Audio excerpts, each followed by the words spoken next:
Nash Power Barrow.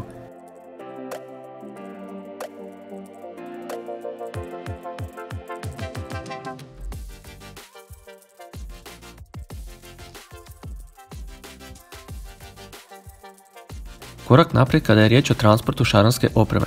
Nova Nash Power Barrow kolica i najdalju poziciju čine dostupnom. Ne postoji teren koji nije prohodan i nijedno mjesto više nije udaljeno.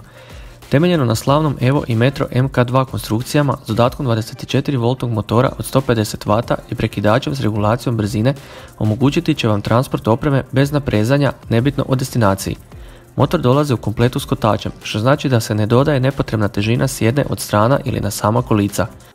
Kolica se mogu koristiti i kao klasična kako bi se uštedila baterija, ali s jednostavnim klikom na prekidač motor se aktivira dajući vam mogućnost upravljanja njima i kroz teške uvjete svladavajući i najveće nagibe. Kompletna instalacija se nalazi unutar konstrukcije i vodonepropusni pretinac za baterije pohranjuje 2x12V lead acid baterije u centru kako bi kotač bio perfektno balansiran, a dolaze pohranjene u kompaktnoj torbi. Prekidač pokazuje vijek baterije, ima varijabilni pogon koji se prilagođava tempu hodanja ili jednostavno pojačava snagu kako bi se svladali veliki usponi. Dolazi u kompletu s podesivim stražnim nogama i stražnim kotačima koji će pomoći u balansu u slučaju velikog tereta, zajedno s 3 torbe koje imaju patentne zatvarače i pristup sa strane i punjačem za baterije.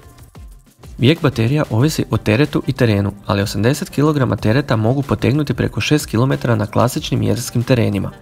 Dostupne u 2 veličine, manja verzija Metro idealna je za ribolovca u pokretu ili za ribolov s kolica, isto tako mogu podnijeti otežanja do 100 kg.